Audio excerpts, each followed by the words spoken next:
The final blow was never just about ending a life. Throughout history, killing a king was a sacred and terrifying art.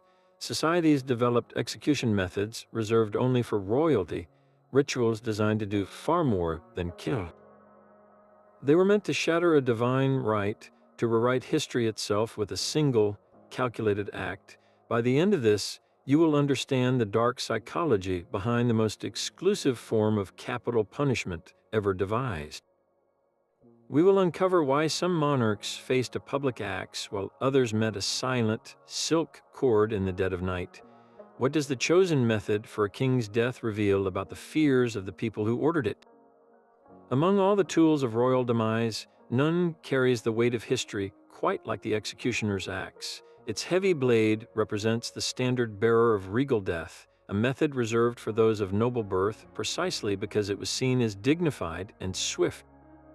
For centuries across Europe, beheading was considered a privilege, while common criminals might face the agonizing public torture of hanging, drawing, and quartering. A noble or a king could expect a cleaner, faster end. This was not an act of mercy, but one of status. The logic was brutal yet clear. A person of royal blood deserved a death that acknowledged their standing, even as it destroyed them. The ceremony surrounding a royal beheading was a meticulously staged drama, every step heavy with meaning. Often, the condemned monarch was permitted a final speech from the scaffold, a last chance to shape their legacy or proclaim their innocence to the watching crowd. There was a strange courtesy in the transaction, too.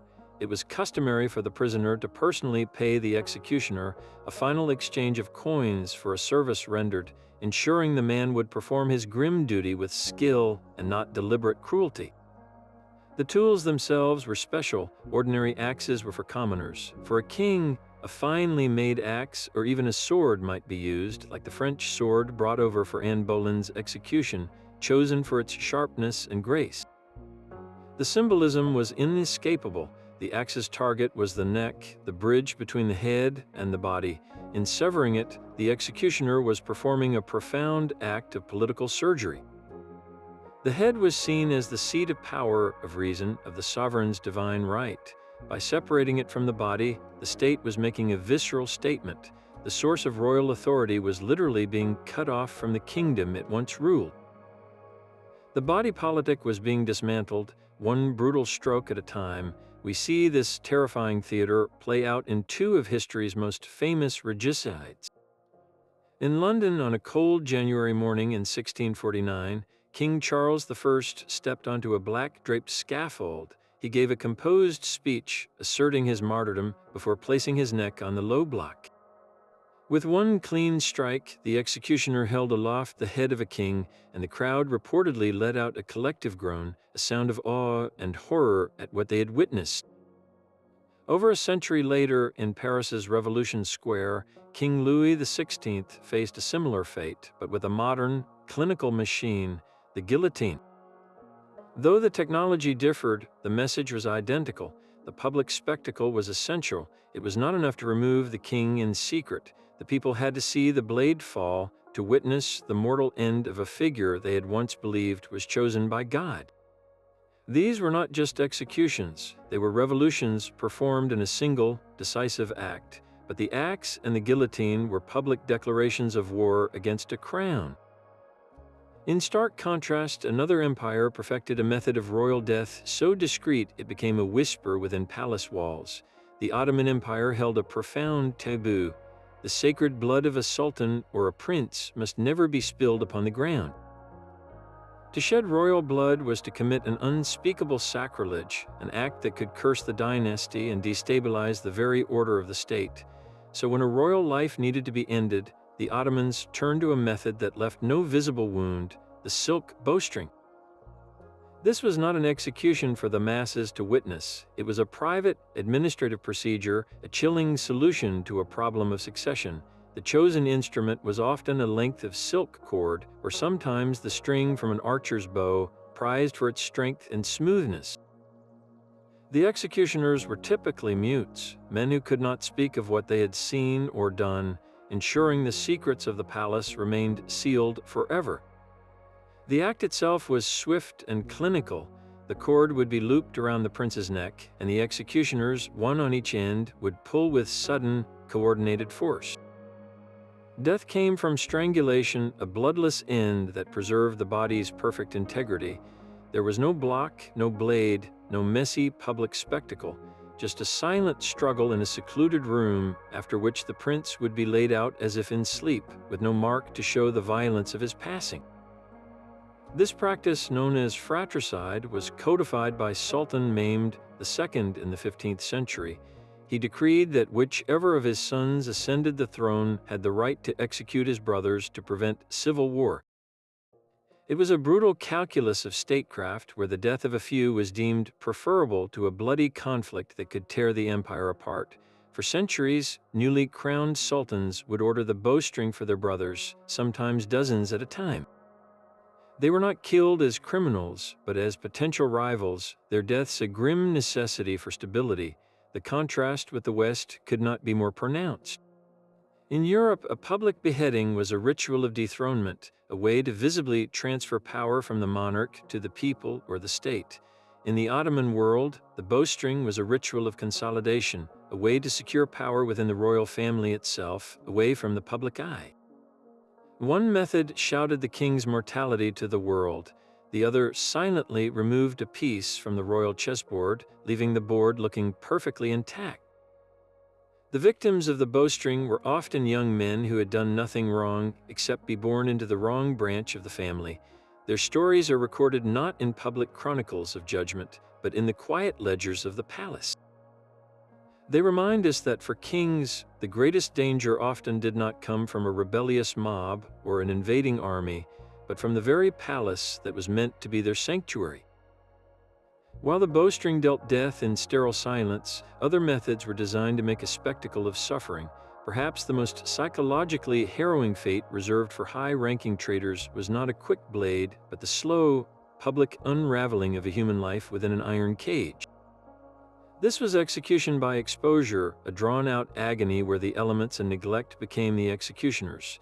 The condemned, often a noble or someone of significant status, would be locked inside a metal cage and suspended in a public square, from a castle wall, or from a gibbet at a crossroads. They were left there to die from thirst, starvation, and the relentless assault of sun, rain, and cold. This was not merely a death sentence, it was a deliberate, prolonged act of symbolic destruction. The purpose was to completely strip away the victim's dignity, to reduce a person of power and privilege to a helpless, suffering animal on display for all to see.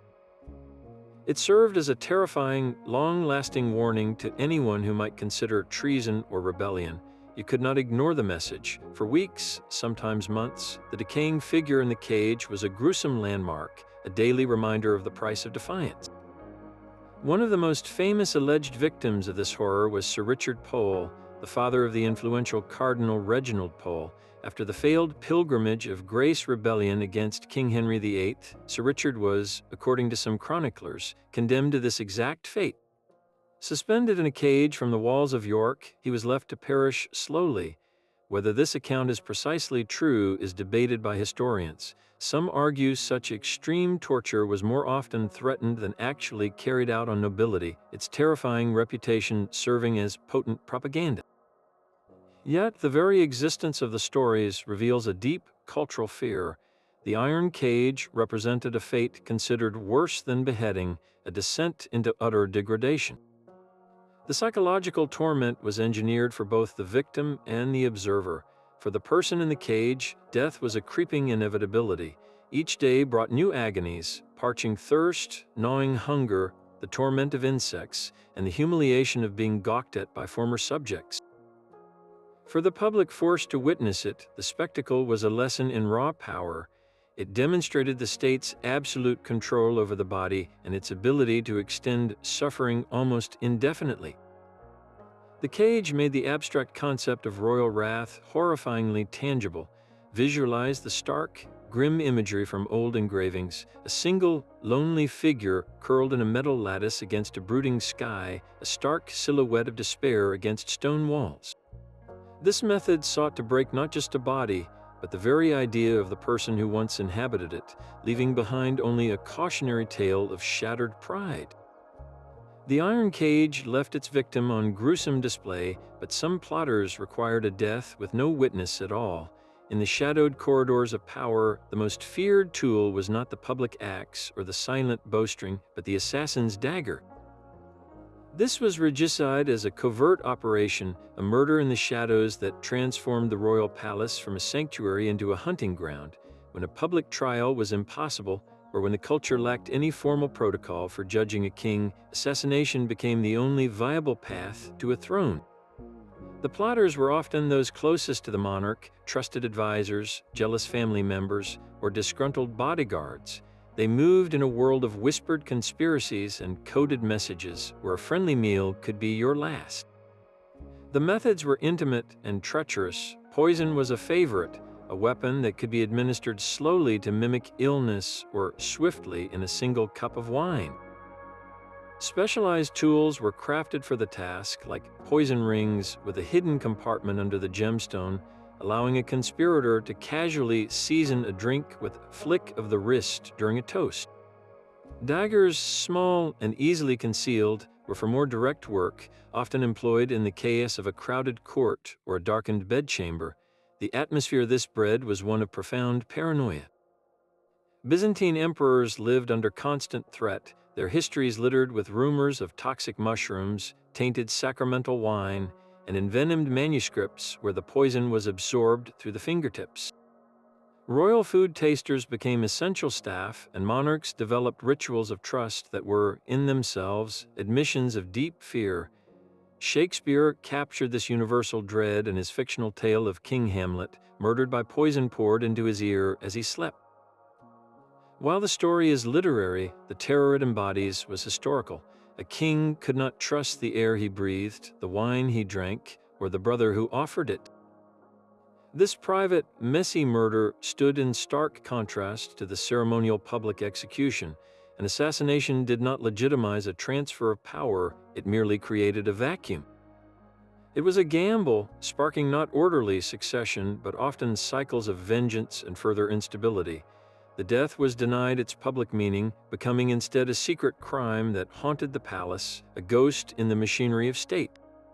Every method, from the public block to the private cord, served a purpose far beyond ending a life. These were not acts of crude vengeance, but meticulously crafted messages. The public acts declared the king's mortality to the world, a brutal transfer of power performed before a crowd. The silent bowstring preserved royal blood while severing a bloodline, a cold calculation for stability within palace walls. The iron cage sought to erase a person through prolonged humiliation, a warning carved into the public memory over agonizing weeks, and the assassin's dagger spoke of fear and conspiracy where power was seized in shadows, not in sunlight. Each ritual, in its own stark way, was a mirror held up to the society that designed it, so we are left with a haunting question. What does the chosen method for killing a king ultimately reveal? Does the public spectacle show a society wrestling with its own legitimacy, needing the people to witness the fall? Does the silent, bloodless removal reflect a culture obsessed with divine order and surface stability at any cost? The execution of a monarch was the ultimate political theater, and the stage, the props, and the script tell us everything about the audience's deepest values and their most profound fears.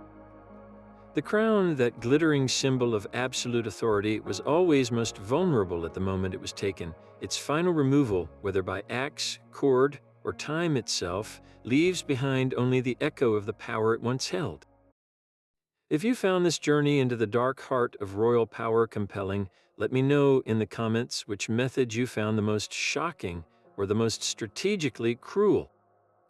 If you learned something new today, a like on the video helps others discover these historical mysteries. And for more deep dives into the forgotten corners of the past, be sure to subscribe.